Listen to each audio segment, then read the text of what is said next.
اعوذ باللہ من الشیطان الرجیم بسم اللہ الرحمن الرحیم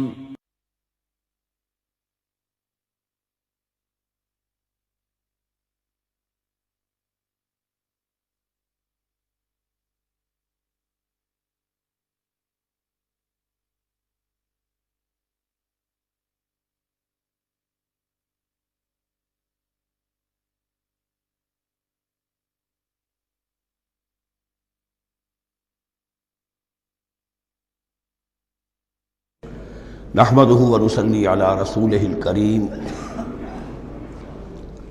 اما بعد فاعوذ بالله من الشيطان الرجيم بسم الله الرحمن الرحيم ليس البر ان تولوا وجوهكم قبل المشرق والمغرب۔ یہ آیت قرآن مجید کی اس اعتبار سے عظیم ترین آیت ہے۔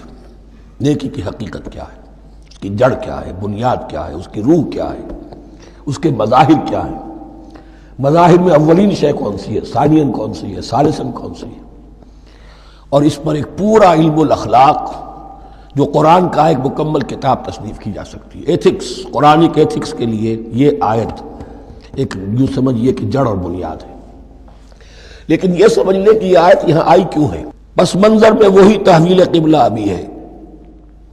تحویل قبلہ کے 4 رکوع 15، 16، 17، 18 یہ تو سالڈ ہے۔ اس سے پہلے 14ویں رکوع میں آیت تھی للہ المشرق والمغرب فأینما تولوا فثم وجہ اللہ۔ ادھر بھی پھر اتنی آیتیں چھوڑ کر پھر یہی لیس البر ان تولوا وجوہکم قبل المشرق والمغرب۔ نیکی یہی نہیں ہے کہ تم اپنے چہرے مشرق اور مغرب کی طرف پھیر دو۔ یہ نہیں کہا یہ نیکی نہیں ہے، نیکی یہی نہیں ہے، یہ بھی نیکی ہے۔ جو ظاہر ہوگا نیکی کا وہ بھی نیکی ہے، لیکن اصل سے اس کا باطن ہے۔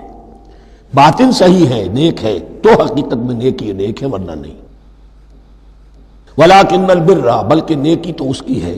اب یہاں سے شروع ہوا جو نیکی کی جڑ ہے، بنیاد ہے۔ مَنْ آمَنَ بِاللَّهِ وَالْيَوْمِ الْآخِرِ وَالْمَلَائِكَةِ وَالْكِتَابِ وَالنَّبِيِّينَ۔ سب سے پہلے ایمان، تاکہ تصحیح نیت ہو جائے۔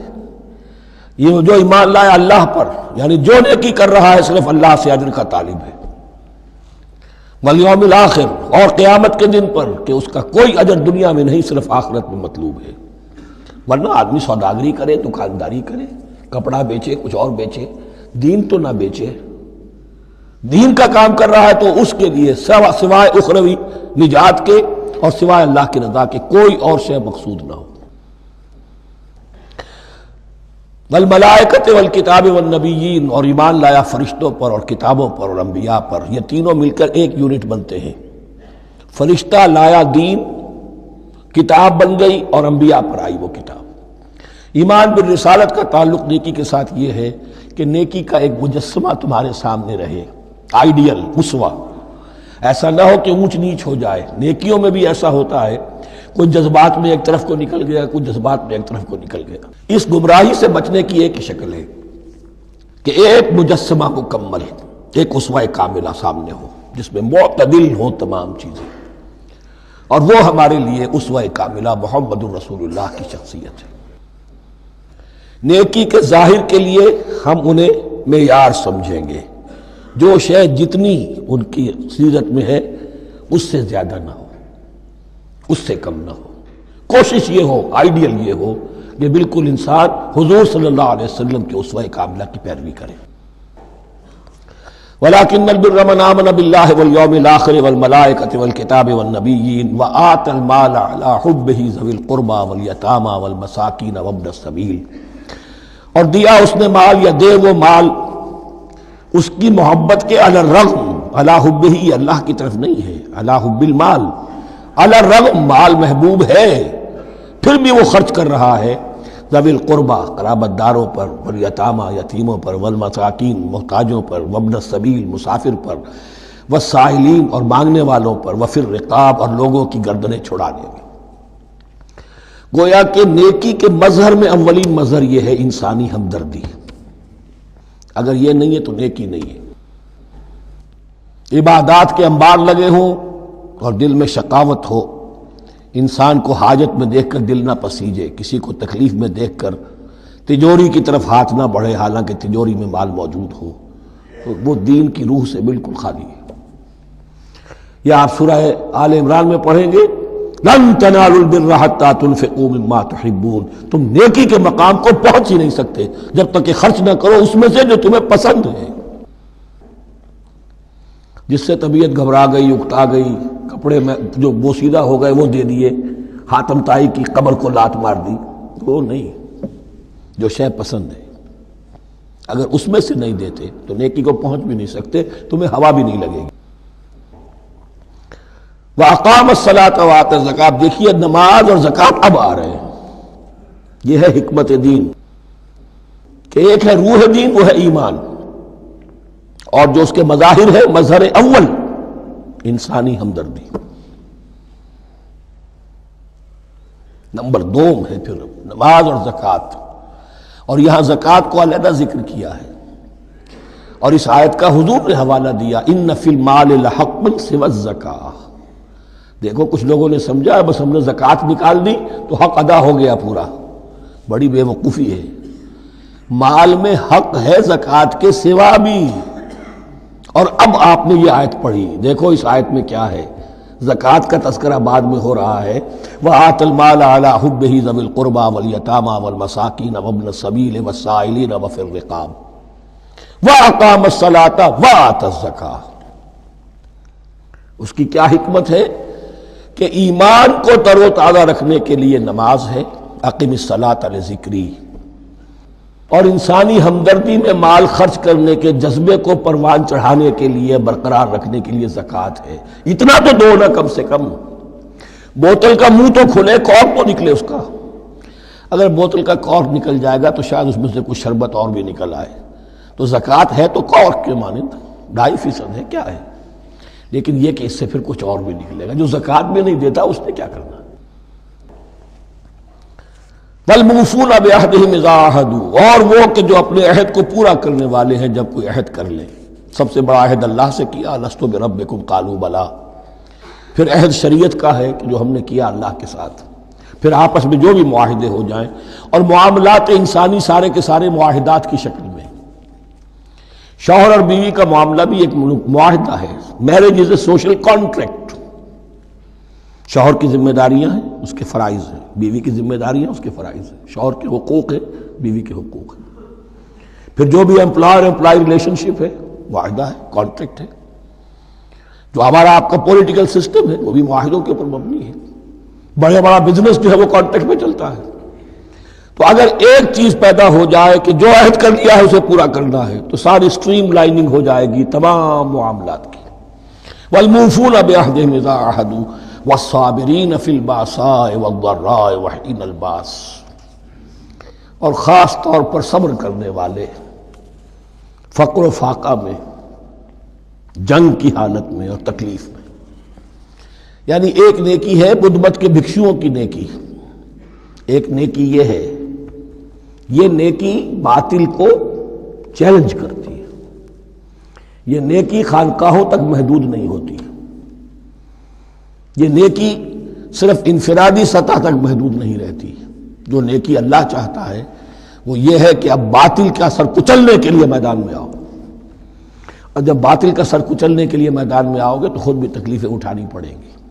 صحابہ کرام کو بھی جانیں دینی پڑی ہیں، سینکڑوں صحابہ نے جام شہادت نوش کیا۔ تو آخری چوٹی کیا ہے؟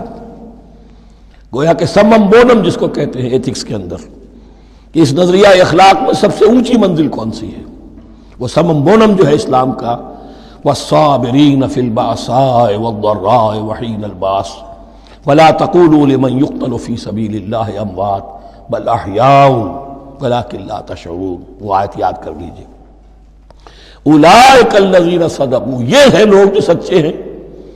دعوت و نیکوکاری کا بہت شوق ہے، یہ ہیں وہ لوگ کہ جو سچے ہیں۔ وَأُولَٰئِكَ هُمُ الْمُتَّقُونَ، اور یہی حقیقت میں متقی ہیں۔ تمہارے ذہنوں میں کوئی اور نقشے بیٹھے ہوئے ہیں، کوئی لباس ہے، وضاقتہ ہے، بس یہ بڑا متقی آدمی ہے۔ تقویٰ اس کا نام ہے، یعنی یہ پوری انسانی شخصیت کا ایک ہیولہ ہے، ایک پوری انسانیت کا ایک فرد کا نقشہ کھینچ دیا گیا کیریکٹر کا، اس کے اندر روح ایمان اور خارج میں اس ترتیب کے ساتھ دین کی یہ تقاضے اور نیکی کے یہ مظاہر موجود ہیں۔ اللہم ربنا اجعلنا منہم، اللہم ربنا اجعلنا منہم۔ اب اس کے بعد کچھ وہی جو معاملات انسانی ہیں اس پر اب بحث، جیسا کہ میں نے کہا تھا کہ ایک لڑی ہے شریعت کی، معاملات کی۔ یہ تو بڑے بڑے پھول جو تھے آیت الآیات اور آیت البر، یا ایھا الذین آمنوا کتب علیکم القصاص فی القتلی، اہل ایمان تم پر لازم کر دیا گیا ہے مقتولوں کا بدلہ لینا۔ قتلہ قتیل کی جمع بھی ہے اور مقتول سے یہ مصدر بھی ہو سکتا ہے کہ تمہارے لیے یعنی اس معاملے میں سہل انگاری صحیح نہیں ہے۔ انسانی تمدن کی جڑ کٹتی ہے جب کسی معاشرے کے اندر انسان کا خون بہانا عام ہو جائے، تمدن کی جڑ کٹ جائے گی۔ تو قصاص تم پر واجب ہے۔ یا ایھا الذین آمنوا کتب علیکم القصاص فی القتلی الحر بالحر والعبد بالعبد والانثى بالانثى۔ ایک آزاد کی جگہ آزاد ہی قتل کیا جائے گا۔ آزاد میں قتل کیا ہے تو ظاہر بات ہے وہ آزاد ہی اس کی جگہ قتل ہوگا۔ یہ نہیں وہ کہے میرا غلام لے جاؤ، میرے 2 غلام لے لو، نہیں۔ والعبد بالعبد، اور عبد کی جگہ عبد ہی ہوگا، جس نے قتل کیا وہی قتل کیا جائے گا۔ والانثى بالانثى، اور اگر قتل کرنے والی عورت ہے تو وہ عورت ہی قتل ہوگی۔ اس میں چونکہ وہاں بہت سے رواج مختلف تھے، بہت سے معیار بھی مختلف تھے۔ اگر اوسی خزرجی کو قتل کر دے تو 1/3 خون بہا، 3 گنا خون بہا، اور خزرجی اوسی کو قتل کرے تو 1/3 خون بہا، یہ ان کا قانون تھا۔ اسی طرح یہ کہ آزاد میں اور غلام میں فرق تھا، لیکن ہماری شریعت میں اگرچہ یہ طویل بڑا مضمون ہے اور اس میں کافی فقہا کے اقوال ہیں مختلف، لیکن امام ابو حنیفہ رحمۃ اللہ علیہ کا قول یہی ہے کہ تمام مسلمان آپس میں کفو ہیں، برابر ہیں، لہذا یہاں کوئی فرق نہیں کیا جائے گا قتل کے مقدمات میں۔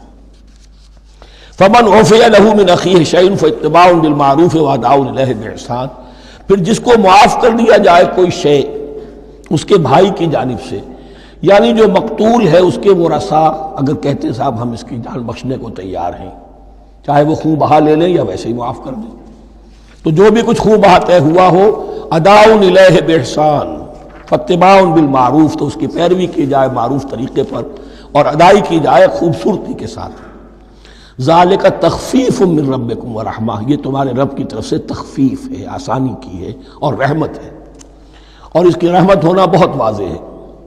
اگر یہ شکل نہ ہو تو پھر قتل در قتل کا سلسلہ جو ہے وہ جاری رہتا ہے، لیکن اگر یہ ہو گیا کہ قاتل کو لا کے سامنے کھڑا کر دیا، لو بھائی اب تمہارے ہاتھ میں اس کی جان ہے، چاہو تو یہ قتل کر دیا جائے گا، چاہو احسان کرنا چاہو بخشنا چاہو ویسے ہی بخش دو، چاہو تو خون بہا لے لو۔ اس سے کیا ہوگا کہ وہ دشمنیوں کا جو دائرہ ہے وہ پھر سمٹ جاتا ہے، بڑھتا نہیں۔ اس میں بڑی رحمت ہے اللہ کی طرف سے۔ قانون جو ہے اسلام میں قتل کا، اس میں مدعی ریاست نہیں ہوتی۔ آج کل ہمارے ہاں غلطی یہ ہے، مدعی ریاست بن جاتی ہے۔ یہ مدعی ہوتا ہے یہاں پر جو بھی مقتول کے ورثاء ہیں، اور کسی کو صدر کو کیا، صدر کے باپ کو بھی اختیار نہیں ہے کہ کسی قاتل کو معاف کر دے۔ قاتل کو معاف کرنے کا جو اختیار ہے وہ صرف مقتول کے ورثاء کو ہے، کوئی صدر نہیں کر سکتا۔ ہمارے دستور میں ہے، پوری شرح پوری شق موجود ہے۔ فمن اعتدی بعد ذلک فلہ عذاب علیم، اور جو اس کے بعد بھی حد سے تجاوز کرے گا تو اس کے لیے دردناک اور بہت بڑا عذاب ہوگا۔ وَلَكُمْ فِي الْقِصَاصِ حَيَاةٌ يَا أُولِي الْأَلْبَابِ لَعَلَّكُمْ تَتَّقُونَ، اور اے ہوش مندو قصاص میں زندگی ہے تمہارے لیے۔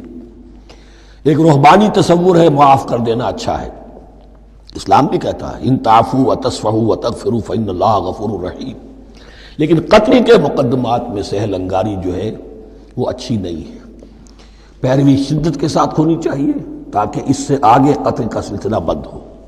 وَلَكُمْ فِي الْقِصَاصِ حَيَاةٌ يَا أُولِي الْأَلْبَابِ لَعَلَّكُمْ تَتَّقُونَ، تاکہ تم بچ سکیں۔ اب کوتبہ علیکم دوبارہ آ گیا۔ یہ کوتبہ کے لفظ کو سمجھ لیجئے، جہاں بھی کوئی شے فرض کی جائے گی، لازم کی جائے گی، وہ کوتبہ ہے۔ اسی لیے شریعت کے لیے قرآن مجید میں جو لفظ ہے الکتاب، الکتاب اس معنی میں کہ اس میں شریعت خداوندی پوری کی پوری موجود ہے۔ کوتبہ علیکم، کوتبہ علیکم اذا حضر احدکم الموت ان ترک خیرا الوصیۃ للوالدین والاقربین بالمعروف، تم پر واجب کر دیا گیا، فرض کر دیا گیا، جب تم میں سے کسی کی موت کا وقت آ جائے اگر وہ کوئی خیر مال چھوڑ رہا ہو، دولت چھوڑ رہا ہو، تو اس کے لیے فرض کر دیا گیا وصیت کرنا اپنے والدین کے حق میں اور رشتہ داروں کے حق میں انصاف کے ساتھ۔ ابھی چونکہ قانون وراثت نازل نہیں ہوا تھا، یہ ابتدائی قدم اٹھایا گیا۔ وہاں ہوتا یہ تھا جو آج بھی ہندوؤں میں ہوتا ہے، جو مر گیا اس کی ساری جائیداد کا مالک جو ہے بڑا بیٹا ہو، چھوٹے بیٹے بھی نہیں، نہ بیٹیاں نہ بیوی، کچھ نہیں، تو سارا کا سارا مال جو ہڑپ کر جاتے تھے، کسی کو کچھ نہیں۔ یہاں یہ کہ اب پہلا ابتدائی حکم دیا گیا، لیکن یہ آیت منسوخ ہو جائے گی سورہ نساء میں جب پورا قانون وراثت آ گیا، تو اب یہ آیت منسوخ شمار ہوتی ہے۔ ناسخ وہ قانون وراثت ہے جو سورہ نساء کے دوسرے رکوع میں آئے گا۔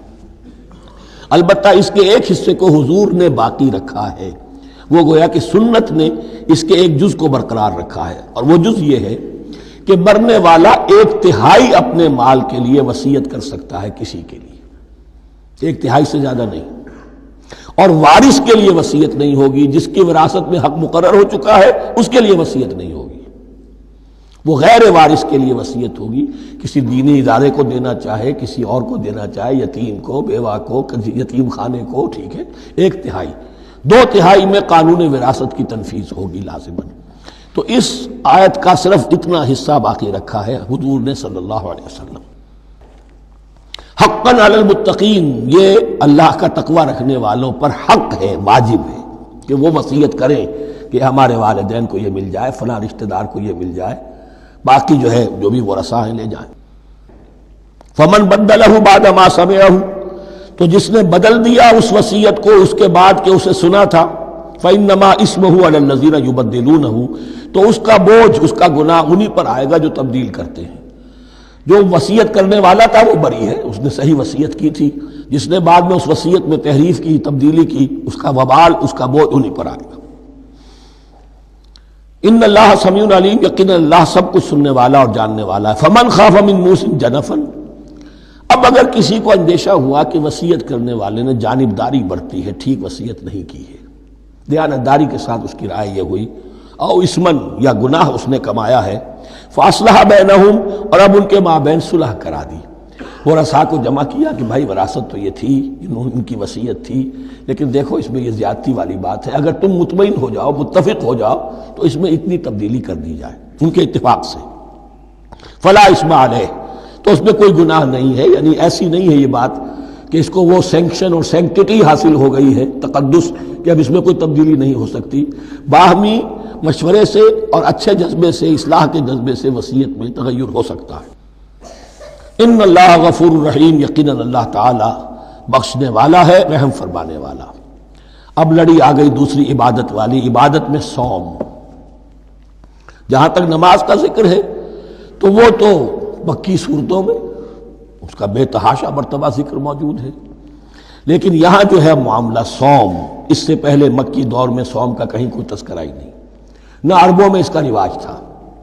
یہ لفظ بھی عربی زبان میں تھا گھوڑوں کے لیے، گھوڑے روزہ رکھتے تھے، رکھتے کیا تھے بیچارے، انہیں رکھوایا جاتا تھا، کیونکہ عربوں کا جو معاملہ تھا وہ لوٹ مار، غارت گری، اور اس کے لیے انہیں چاہیے تیز رفتار سواری، جاؤ حملہ کرو، لوٹو مارو اور بھاگو۔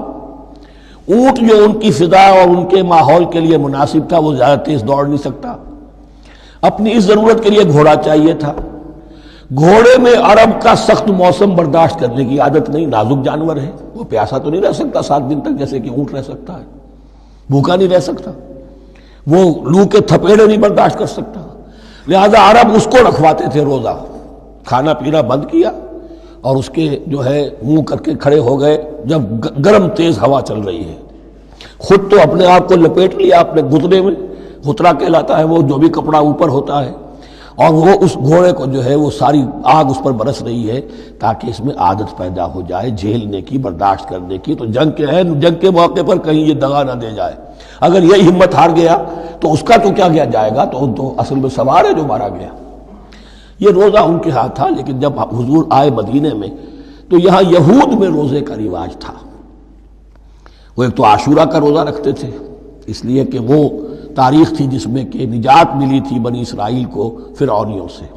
پہلے یہ کہ ہر مہینے میں 3 روزے، اب اگر 30 کے 30 روزے ایک ہی مہینے میں فرض کر دیے گئے ہوتے اور وہ ہوتے جون جولائی کے تو جان نکل جاتی۔ بہترین تدبیر یہ کی گئی ہر مہینے میں، اور یہ موسم سارے آ رہے ہیں اس میں۔ پھر کچھ عرصے کے بعد یہ رمضان کا روزہ فرض کیا گیا۔ پہلا جو روزہ تھا 3 دن کا، اس میں یہ بھی تھی اجازت کہ جو اگر مسافر نہیں ہے، بیمار بھی نہیں ہے، طاقت رکھتا ہے روزہ رکھنے کی، پھر بھی روزہ نہ رکھے تو اس کا فدیہ یہ ہے کہ 1 مسکین کو کھانا کھلائے۔ علی الاطلاق تھا یہ۔ جب رمضان کے روزے کی فرضیت ہو گئی تو اب یہ فدیہ نہیں ہے، البتہ حضور نے اس کو باقی رکھا ایسے شخص کے لیے جو بہت بوڑھا ہے، یا کوئی خاتون بہت بوڑھی ہے برداشت نہیں کر سکتی، یا کوئی بیمار ہے، کسی سخت ایسی بیماری میں ہے کہ روزہ اس کے لیے جان کے لیے ہلاکت کا اندیشہ ہو سکتا ہے، اس کے لیے فدیہ برقرار رکھا۔ عام طور پر صحت مند شخص جو مسافر بھی نہ ہو اس کے لیے یہ رعایت ختم ہو گئی۔ یہ ہے ان آیات کی تعبیر جس پر میں پہنچا ہوں، اور بہت عرصے بہت پہلے پہنچ گیا تھا، لیکن چونکہ اکثر مفسرین نے یہ بات نہیں لکھی ہے تو میں جھجکتا رہا، لیکن بعد میں مجھے معلوم ہوا کہ مولانا انور شاہ کاشمیری رحمۃ اللہ علیہ کی رائے یہی ہے، تو مجھے اعتماد ہو گیا۔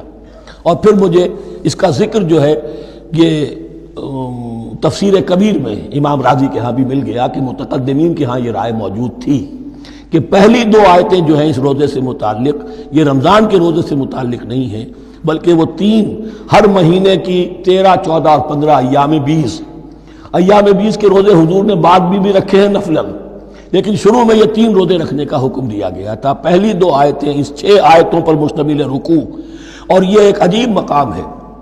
قرآن مجید کے احکام بہت دفعہ ہے، نماز کے احکام قرآن میں بہت دفعہ ہیں، کہیں وضو کا ہے، کہیں تیمم کا ہے، کہیں اور نماز خوف کا ہے، مختلف جگہوں پر، لیکن صوم کی عبادت پر یہ 6 آیات کامل ہیں، مکمل ہیں، اس کی حکمت، اس کی غرض و غایت، اس کے احکام سب کے سب اس میں آ گئے۔ اب پہلی 2 آیتیں کون سی ہیں؟ یا ایھا الذین آمنوا کتب علیکم الصیام کما کتب علی الذین من قبلکم لعلکم تتقون، اے ایمان والو تم پر بھی فرض کیا گیا روزہ رکھنا جیسے کہ فرض کیا گیا تھا تم سے پہلوں پر، تاکہ تمہارے اندر تقوی پیدا ہو جائے۔ وہ جنگ کے لیے کرواتے تھے گھوڑوں کو تیار، تمہیں تقوی کے لیے اپنے آپ کو تیار کرنا ہے، بھوک کو قابو میں رکھ سکو، شہوت کو قابو میں رکھ سکو، پیاس کو برداشت کر سکو۔ اللہ کی راہ میں جنگ کے لیے تمہیں نکلنا ہوگا، اس میں بھوک بھی آئے گی، پیاس بھی آئے گی، اپنے آپ کو تیار کرو جہاد کے لیے۔ اور یہ بات واضح ہو جائے گی، اگلے رکوع سے قتال کی بحث شروع ہو جائے گی۔ روزے کی یہ گفتگو ہو رہی ہے تمہیداً قتال کے لیے، جیسے گھوڑوں کو تیار کیا جاتا تھا، صوم رکھوایا جاتا تھا قتال کے لیے۔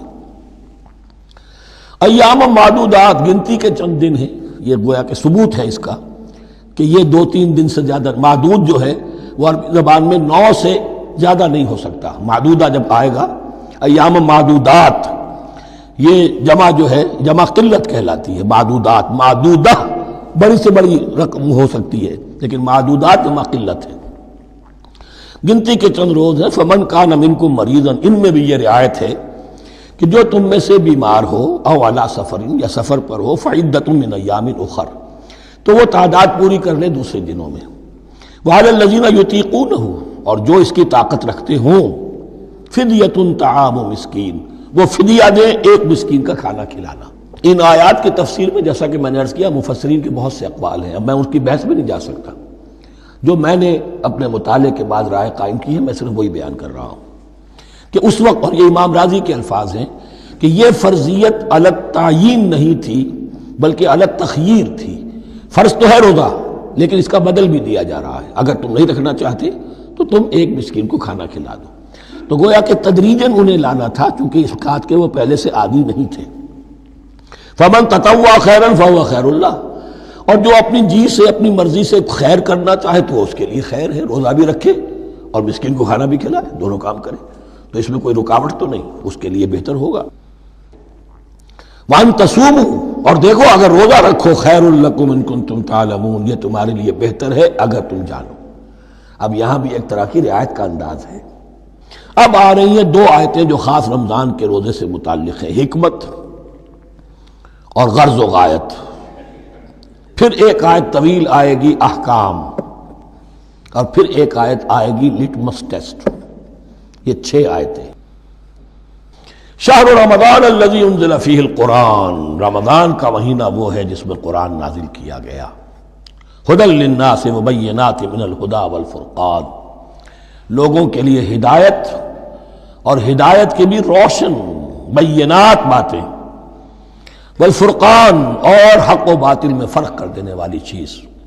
فمن شہد منکم الشہر، تو جو کوئی بھی پائے اس مہینے کو، یا جو شخص بھی مقیم ہو اس مہینے میں، مسافر نہ ہو، فلیصم، اس پر لازم ہے کہ روزہ رکھے۔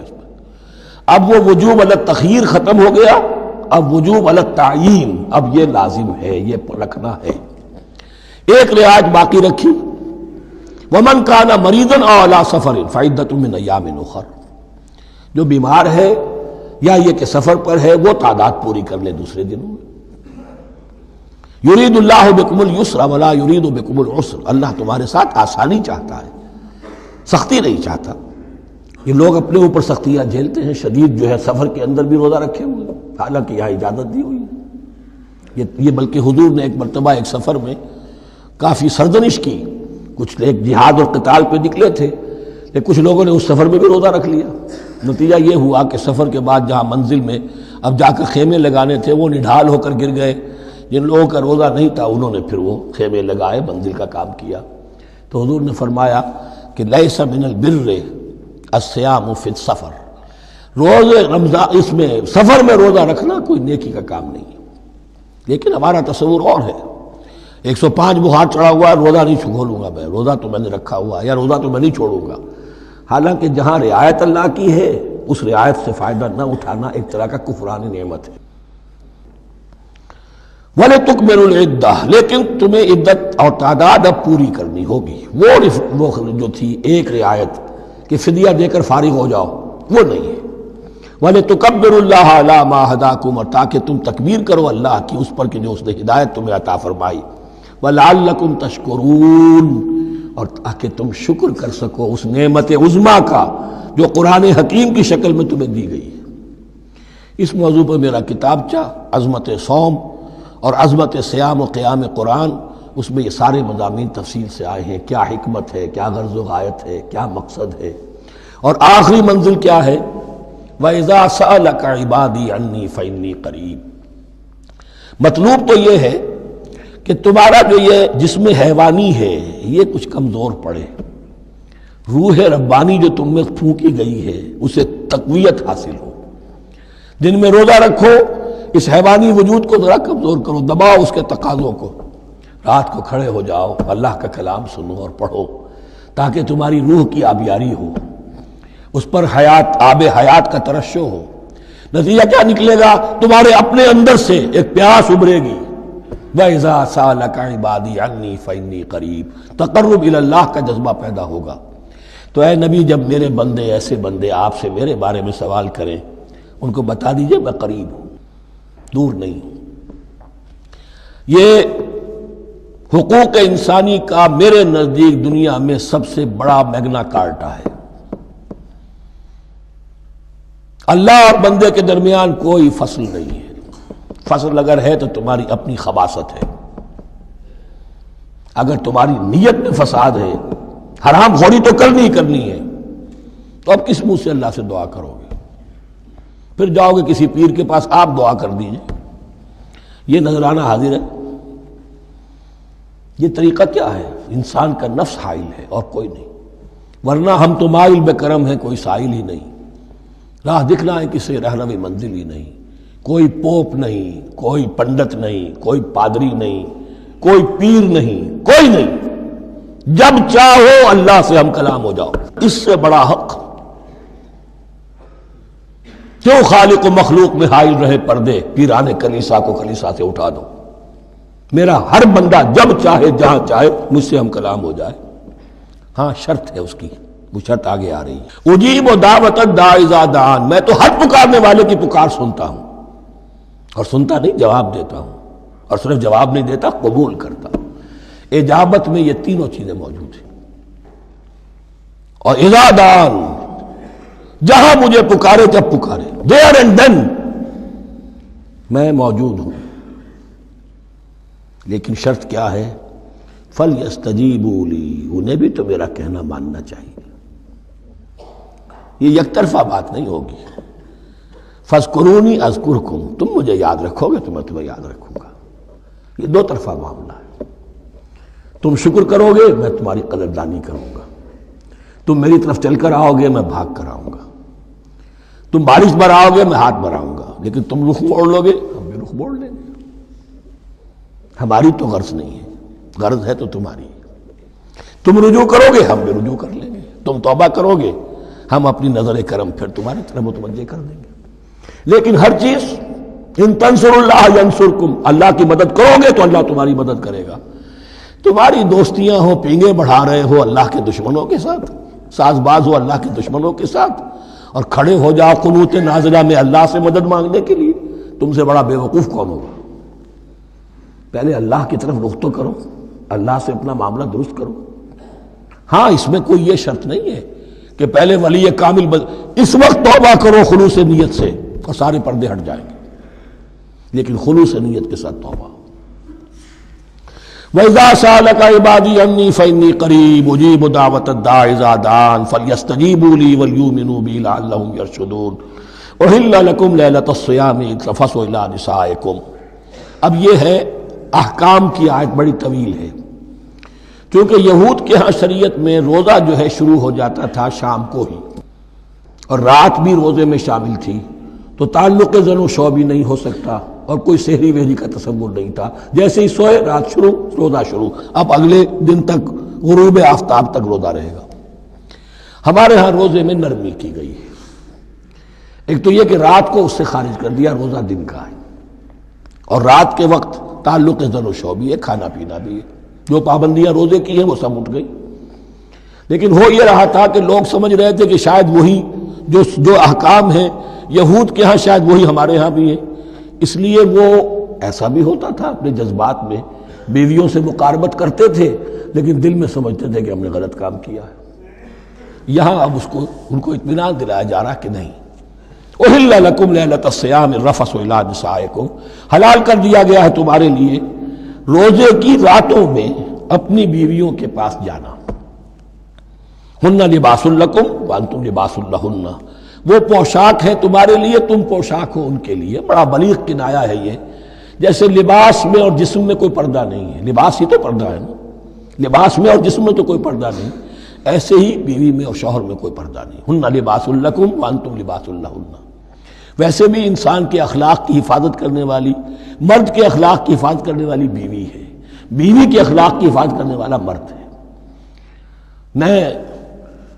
وہ مجھے اقبال کا شعر یاد آ رہا تھا، تعلیم نئی ہو کہ پرانی، نسوانیت زن کا نگہباں ہے فقط مرد۔ نہ پردہ نہ تعلیم نئی ہو کہ پرانی، نسوانیت زن کا نگہباں ہے فقط مرد۔ بہرحال ایک دونوں کے لیے وہ ایک ضرورت بھی ہے، ان کی پردہ پوشی بھی کرتے ہیں ایک دوسرے کی، اور اس طریقے سے لباس کی جو ہے اس میں کنایا کیا گیا۔ علم اللہ انکم کنتم تختانون انفسکم، اللہ کے علم میں ہے کہ تم اپنے آپ کے ساتھ خیانت کر رہے تھے، ایک کام کر رہے تھے جو گناہ نہیں ہے، لیکن تم سمجھتے تھے گناہ ہے، تو اپنے آپ سے خیانت ہو گئی کہ نہیں؟ اصلاً وہ گناہ نہیں تھا لیکن تمہارے علم میں نہیں تھا، لیکن تم یہ سمجھتے ہوئے بھی کہ یہ ممنوع ہے اس کا ارتکاب کر رہے تھے۔ علم اللہ انکم کنتم تختانون انفسکم فتاب علیکم، تو اللہ نے تم پر نظر رحمت فرمائی، وعفا عنکم، اور بخش دیا، معاف کر دیا، جو بھی خطائیں ہو گئی ہیں وہ سب کے سب معاف سمجھو۔ فالآن باشروہن، اب ان کے ساتھ جو بھی تعلق زو شے ہے وہ قائم کرو، وابتغوا ما کتب اللہ لکم، اور تلاش کرو، حاصل کرو جو کچھ اللہ نے تمہارے لیے لکھ دیا ہے۔ کیا لکھ دیا؟ ایک تو اولاد تعلق زن و شو میں، اور ایک سکون ہے کہ جو اللہ تعالیٰ نے اس میں رکھا ہے، لِتَسْكُنُوا إِلَيْهَا، قرآن مجید میں یہ الفاظ آئے، ایک تسکین ہے، سکون ہے، اعصاب کا تناؤ جو ہے وہ اس کے بعد جو ہے اس کے اندر ایک سکون کی کیفیت پیدا ہو جاتی ہے۔ اور یہی اس میں حکمت ہے کہ حضور اپنے ہر سفر میں ہم ایک زوجہ محترمہ کو ضرور ساتھ رکھتے تھے، اس لیے کہ قائد کو، سپہ سالار کو کسی وقت بڑی ایسی یعنی پریشان کن صورتحال میں فیصلے کرنے پڑتے ہیں، جذبات پر دباؤ ہوتا ہے اور اعصاب پر دباؤ ہوتا ہے، تو ساتھ اگر کوئی اہلیہ بھی موجود ہو تو اس میں، اور اس کے بہترین مواقع سیرت میں آئے ہیں، وہ پھر کسی وقت میں بیان کروں گا۔ وابتغوا ما كتب الله لكم وكلوا واشربوا حتى يتبين لكم الخيط الابيض من الخيط الاسود من الفجر، اور کھاؤ اور پیو یہاں تک کہ واضح ہو جائے تمہارے لیے سفید دھاری فجر کی سیاہ دھاری سے، یعنی یہ پاؤں پھٹنے کے لیے استعارہ ہے کہ جب سفیدہ نمایاں ہوتا ہے ایک لکیر کی طرح، پاؤں پھٹ گئی، اس وقت تک کھانے پینے کی چھوٹ ہے، سحری جو ہے آپ کر سکتے ہیں، بلکہ کلو واشربو، کھاؤ اور پیو، اور اس کی حدیث میں تاکید آئی ہے، اور یہ بھی فرمایا ہمارے اور یہود کے روزے کے مابین سحری جو ہے وہ فرق ہے، تسحروا فإن فی السحور برکہ، سحری ضرور کیا کرو اس لیے کہ سحری میں برکت ہے۔ ثم اتموا الصیام الی اللیل، پھر رات تک روزے کو پورا کرو۔ اب رات تک میں اکثر فقہا کے نزدیک غروب آفتاب مراد ہے، اہل تشیع اس سے ذرا آگے جاتے ہیں کہ رات کا لفظ آیا ہے تو ذرا اور غروب آفتاب پر چند منٹ گزر جائے، لیکن ہمارے اہل سنت کے ہاں غروب آفتاب جو ہے وہی گویا کہ یہ اس کی غایت ہے۔ وَلَا تُبَاشِرُوهُنَّ وَأَنْتُمْ عَاكِفُونَ فِي الْمَسَاجِدِ، لیکن یہ رعایت جو تمہیں دی جا رہی ہے اس میں ایک استثناء ہے، جب تم معتکف ہو مسجدوں میں تو پھر اپنی بیویوں سے کوئی تعلق قائم نہ کرو۔ وَلَا تُبَاشِرُوهُنَّ، مت ان سے مباشرت کرو، وَأَنْتُمْ عَاكِفُونَ فِي الْمَسَاجِدِ، جبکہ تم مسجدوں میں اعتکاف میں ہو، آخری عشرے میں جو اعتکاف ہوتا ہے۔ تِلْكَ حُدُودُ اللَّهِ فَلَا تَقْرَبُوهَا، یہ اللہ کی حدود ہے، ان کے قریب مت جاؤ۔ بعض جگہ پر آتا ہے فَلَا تَعْتَدُوهَا، ان حدود کو عبور نہ کرو، ان سے تجاوز نہ کرو۔ تو حرام تو یہی شے ہوگی کہ حدود سے تجاوز کیا جائے، لیکن احتیاط اس میں ہے to keep at a safe distance, ذرا دور رہو۔ آخری حد تک چلے جاؤ گے تو اندیشہ ہے کہ کہیں اس حد کو کراس نہ کر جاؤ۔ فلا تقربوها، اللہ کے حدود سے ذرا ایک سیف ڈسٹینس کے اوپر رہنا ضروری ہے۔ کذالک یبین اللہ آیاتہ للناس، اسی طرح اللہ تعالیٰ واضح کرتا ہے اپنی نشانیاں لوگوں کے لیے، لعلہم یتقون، تاکہ وہ تقوی کی روش اختیار کر سکے، بچ سکے۔ اب وہ لٹمس ٹیسٹ والی آیت آ گئی، تقوی کا ٹیسٹ کیا ہے؟ روزہ اس لیے فرض کیا کہ تقوی پیدا ہو جائے، یہ سارے احکام تمہیں دیے جا رہے ہیں تاکہ تمہیں تقوی پیدا ہو جائے۔ ٹیسٹ کیا ہے؟ تقوی کا لٹمس ٹیسٹ عقل حلال، یہ نہیں ہے کوئی نیکی نہیں۔ وَلَا تَأْكُلُوا أَمْوَالَكُمْ بَيْنَكُمْ بِالْبَاطِلِ، اپنے مال آپس میں باطل طریقوں سے ہڑپ نہ کرو۔ وَتُدْلُوا بِهَا إِلَى الْحُكَّامِ، اور اپنے مال کو ذریعہ نہ بناؤ حکام تک پہنچنے کا، لِتَأْكُلُوا فَرِيقًا مِنْ أَمْوَالِ النَّاسِ بِالْإِثْمِ، تاکہ تم لوگوں کے مال کو ہڑپ کر سکو گناہ کے ساتھ، وَأَنْتُمْ تَعْلَمُونَ، اور تم اس کو جانتے بوجھتے کر رہے ہو۔ جو شخص اس معیار سے تو اس سے باز آ گیا وہ ہے متقی، یہ لسٹ میں ٹیسٹ ہے۔ ورنہ نمازوں کی تعداد، روزوں کی تعداد اور حرام کھانا تو تقویٰ نہیں۔ یہ میں حیران ہوتا ہوں کہ اب اس پر کبھی غور نہیں کیا ہے لوگوں نے کہ یہ آیت کہاں سے آ گئی درمیان میں۔ روزے کے احکام اور اس کے بعد قتال کے احکام بھی شروع ہوں گے، حج کے احکام شروع ہوں گے، یہ بیچ میں آیت۔ واقعہ یہ ہے کہ جیسے روزے کی حکمت کا نقطہ عروج کیا ہے، وَإِذَا سَأَلَكَ عِبَادِي عَنِّي فَإِنِّي قَرِيبٌ، روح انسانی میں ایک طلب پیدا ہو جائے تقرب اللہ کی۔ اسی طرح احکام صوم میں جو کلائمیکس ہے وہ یہ ہے، وَلَا تَأْكُلُوا أَمْوَالَكُمْ بَيْنَكُمْ بِالْبَاطِلِ وَتُدْلُوا بِهَا إِلَى الْحُكَّامِ لِتَأْكُلُوا فَرِيقًا مِنْ أَمْوَالِ النَّاسِ بِالْإِثْمِ وَأَنْتُمْ تَعْلَمُونَ۔ يَسْأَلُونَكَ عَنِ الْأَهِلَّةِ، اے نبی آپ سے پوچھ رہے ہیں چاند کی گھٹتی بڑھتی صورتوں کے بارے میں۔ قُلْ هِيَ مَوَاقِيتُ لِلنَّاسِ وَالْحَجِّ، کہہ دیجئے یہ لوگوں کے لیے ایک اوقات کا تعین ہے، کیلنڈر ہے، اور حج کے لیے۔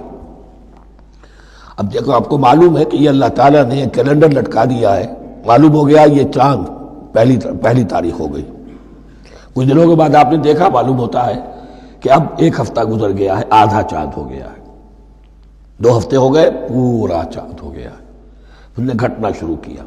تو یہ گویا کہ لوگوں کے لیے اوقات کار کی تعین کے لیے، اور خاص طور پر سب سے اہم شے حج۔ اور یہ نوٹ کیجئے، صوم کے بعد حج اور حج کے ساتھ قتال۔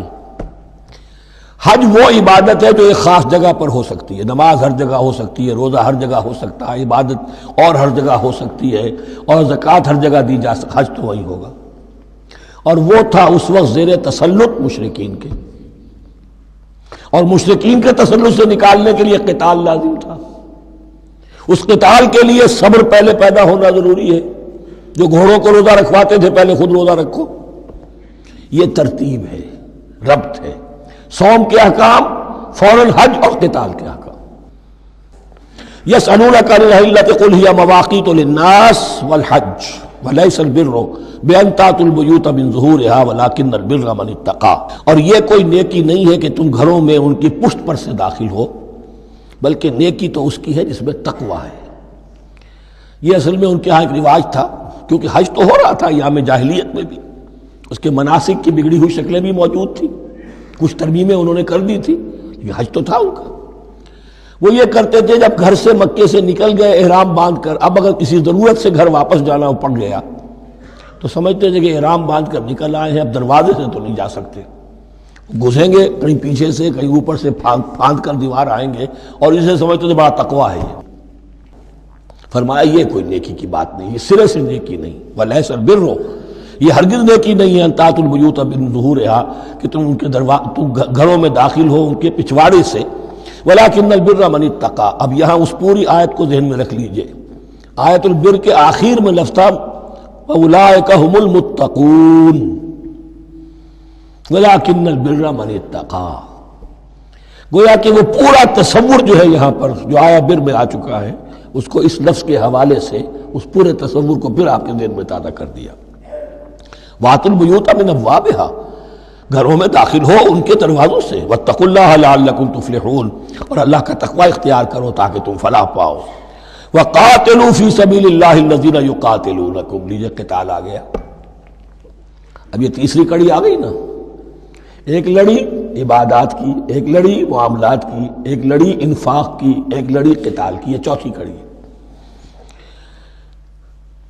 وَقَاتِلُوا فِي سَبِيلِ اللَّهِ الَّذِينَ يُقَاتِلُونَ، اللہ قتال کرو اللہ کی راہ میں ان سے جو تم سے قتال کر رہے ہیں۔ وَلَا تَعْتَدُوا، لیکن حد سے تجاوز نہ کرو۔ إِنَّ اللَّهَ لَا يُحِبُّ الْمُعْتَدِينَ، اللہ تعالی حد سے تجاوز کرنے والوں کو پسند نہیں کرتا۔ وَاقْتُلُوهُمْ حَيْثُ ثَقِفْتُمُوهُمْ، انہیں قتل کرو جہاں بھی پاؤ۔ وَأَخْرِجُوهُمْ مِنْ حَيْثُ أَخْرَجُوكُمْ، اور نکالو انہیں وہاں سے جہاں سے انہوں نے تمہیں نکالا ہے۔ مہاجرین کہاں سے نکالے گئے تھے؟ مکے سے۔ محمد الرسول اللہ پر وہاں پر حیات تنگ کر دی گئی تھی، قافیہ تنگ کر دیا گیا تھا، تبھی تو آپ نے ہجرت کی۔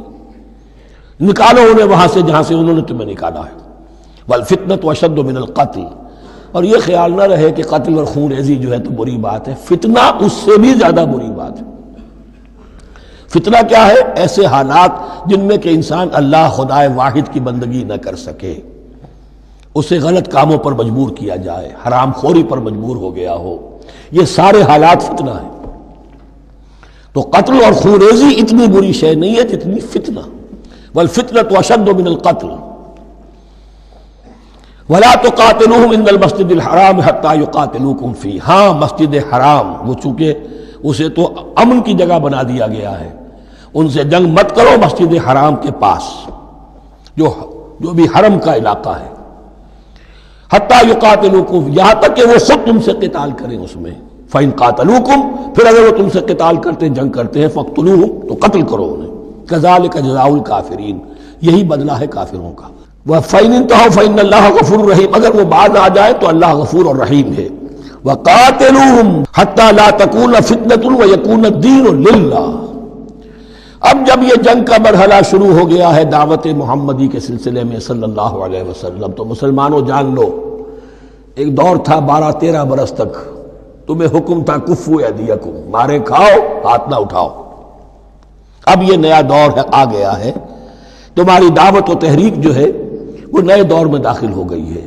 اب جب تمہاری تلواریں نیام سے باہر آ گئی ہیں، اب یہ نیام میں نہ جائیں جب تک کہ فتنہ بالکل ختم نہ ہو جائے اور دین اللہ ہی کے لیے ہو جائے، اللہ کا دین قائم ہو جائے۔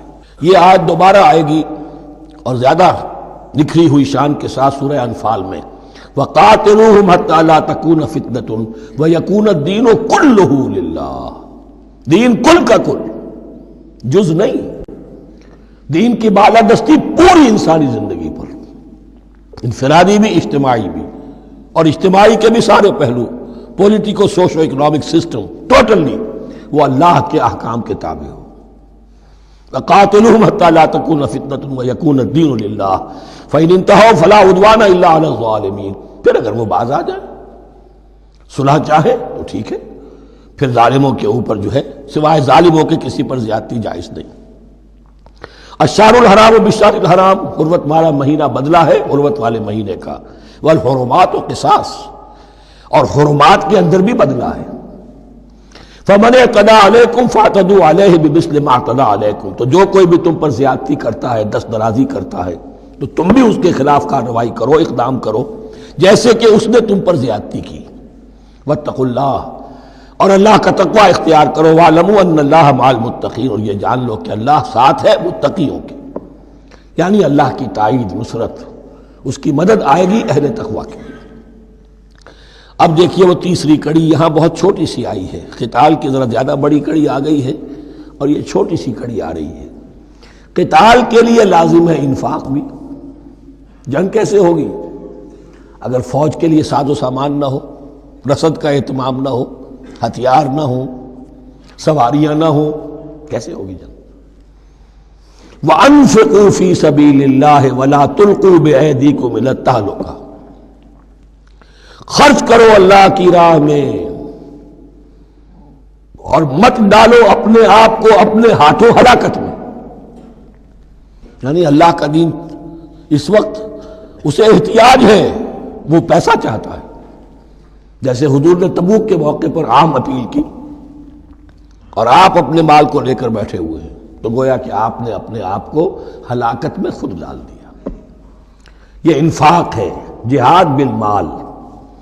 وَأَنفِقُوا فِي سَبِيلِ اللَّهِ وَلَا تُلْقُوا بِأَيْدِيكُمْ إِلَى التَّهْلُكَةِ وَأَحْسِنُوا إِنَّ اللَّهَ يُحِبُّ الْمُحْسِنِينَ، اور احسان کی روش اختیار کرو.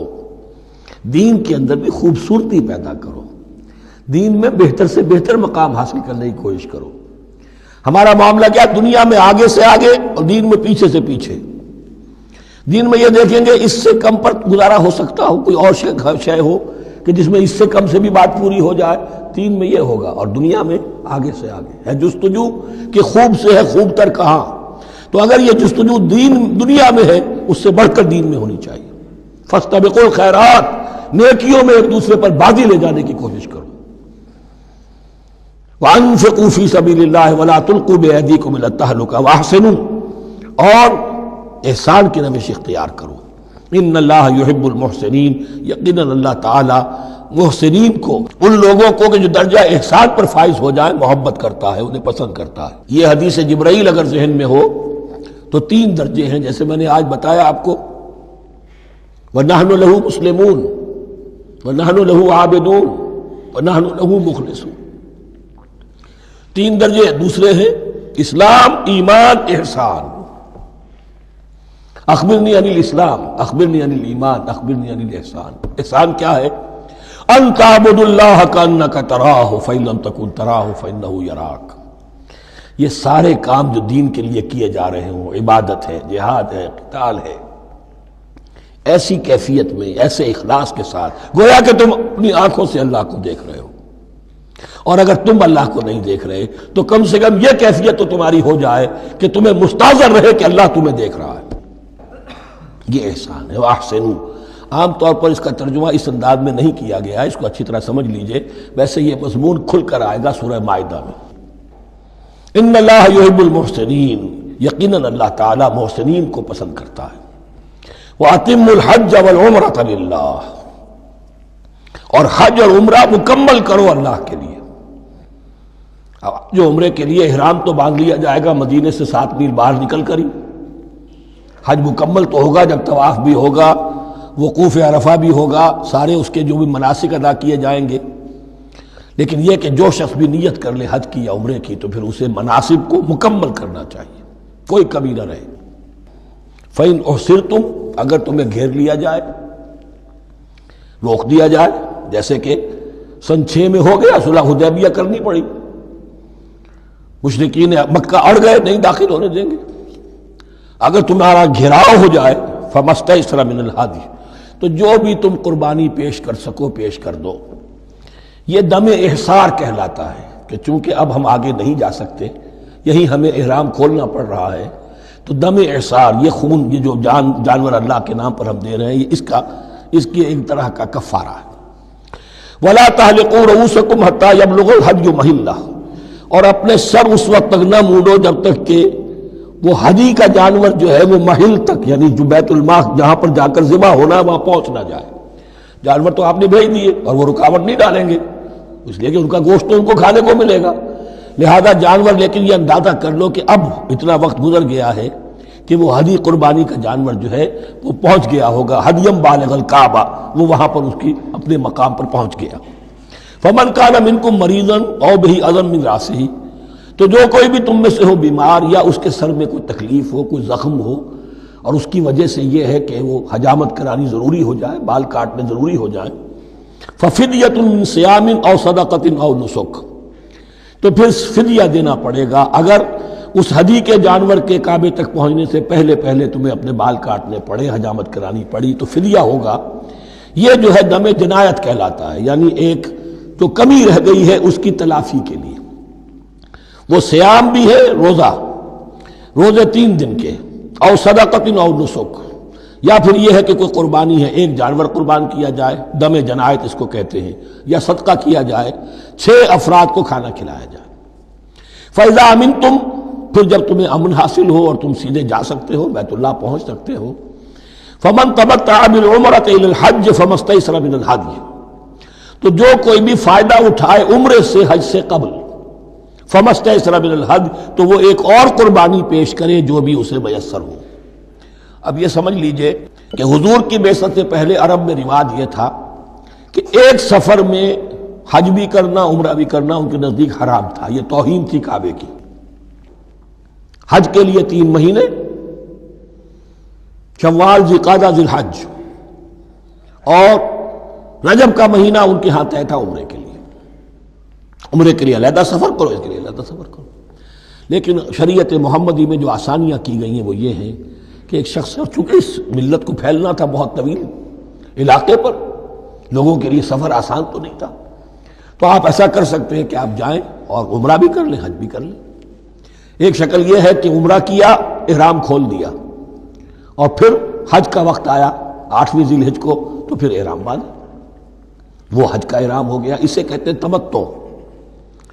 ایک یہ ہے کہ حج کے لیے احرام باندھا تھا، جاتے ہی عمرہ بھی کر لیا لیکن احرام کھولا نہیں، اسی احرام میں جاری رکھ کر اسے، اور اسی میں حج بھی کر لیا، یہ قران کہلاتا ہے، جمع کر دیا ایک ہی احرام میں عمرے کو بھی اور حج کو بھی۔ ایک افراد کہلاتا ہے، بس ایک کے لیے صرف حج کا معاملہ ہو شروع سے۔ تو یہاں تمتع کی جو ہمیں اجازت دی گئی ہے اس کے لیے، جسے دم شکر کہتے ہیں حضرت امام ابو حنیفہ، یہ شکرانہ ہے کہ ہم ایک قربانی دیں۔